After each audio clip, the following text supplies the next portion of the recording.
नमस्कार मित्रांनो, आज आपण पाहणार आहोत इडलीचं भांडण असताना इडली कशी बनवायची ते. तर सुरुवात करूया. सुरुवातीला आपण एक चटणी बनवणार आहोत. त्यासाठी आपण एका कढईमध्ये तेल गरम करून त्यामध्ये लसूण आणि मिरची तळून घेतली. तुम्हाला पाहिजे असेल तर तुम्ही तसंच यूज करू शकता ते. त्याच्यानंतर एका मिक्सरच्या भांड्यामध्ये भाजलेले शेंगदाणे, आपण आता जे तळून घेतले ते मिरची आणि लसूण, कोथिंबीर, जे काही तुम्ही म्हणता ते, काही लोक कोथिंबीर म्हणतात, काही लोक कोथिंबीर म्हणतात. त्याच्यानंतर चवीपुरतं मीठ, थोडंसं पाणी, जसं तुम्हाला कन्सिस्टन्सी पाहिजे चटणीची त्याप्रमाणे. इथं आपली चटणी रेडी आहे. हे आपण मिक्सरमध्ये फिरवून घेतलं आहे.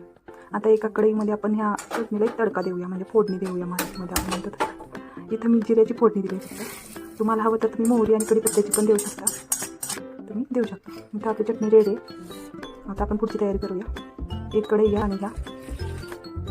हे आपलं इडलीचं बॅटर आहे. हे बनवण्यासाठी तुम्हाला 2 कप तांदूळ आणि 1 कप उडीद डाळ हे मस्तपैकी धुवून 4 तास भिजत घालायचं आणि नंतर ते मिक्सरमध्ये बारीक करून रात्रभर फर्मेंट होण्यासाठी ठेवायचं. आणि सकाळी याची तुम्ही इडली बनवू शकता. तुम्ही पाहताय आता ते फर्मेंटेड होईल, मस्तपैकी जाळी सुटेल. कन्सिस्टन्सी चेक करा आणि तुम्हाला हवं असेल तर तुम्ही यामध्ये थोडंसं पाणी पण ॲड करू शकता. थोडंसं मीठ चवीपुरतं. मीठ आणि पाणी टाकल्यानंतर परत एकदा आपल्याला हे बॅटर मस्तपैकी मिक्स करून घ्यायचं आहे. आणि हे मिक्स केल्यानंतर आपलं बॅटर रेडी आहे इडली बनवण्यासाठी. या बॅटरपासून आपण इडली, डोसा, उत्तपम जे आपल्याला आवडेल ते बनवू शकतो. चला तर मग आता हे बॅटर रेडी आहे. आता आपण त्याची तयारी करूया. इथे एक प्लेट घेतली मी, त्याला तेल लावून घेऊया. तेल लावल्यामुळे इडली त्या प्लेटला चिकटणार नाही. इथं मी एक प्लेट घेते आणि ती या पाण्यामध्ये ठेवते आणि त्याच्यावरती मी ती प्लेट ठेवणार आहे, ज्याच्यामध्ये आपण इडलीचं बॅटर टाकणार. त्यासाठी मी प्लेट यूज करते आणि त्या प्लेटमध्ये पाणी टाकते, कारण पाणी नाही टाकलं तर हे व्हायबल होऊ शकतं. ज्यावेळेस आपण गॅस चालू करून ते पाणी जेव्हा उकळेल त्यावेळेस.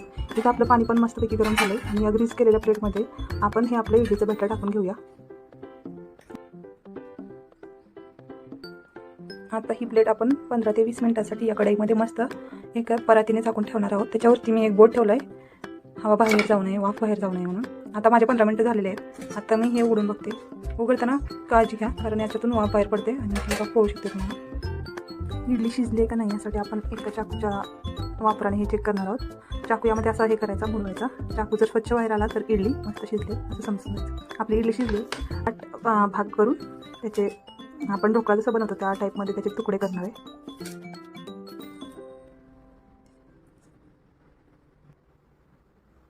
पहा आपली मऊ इडली रेडी आणि चटणी पण.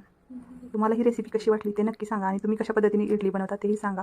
रेसिपी आवडली तर लाईक करा.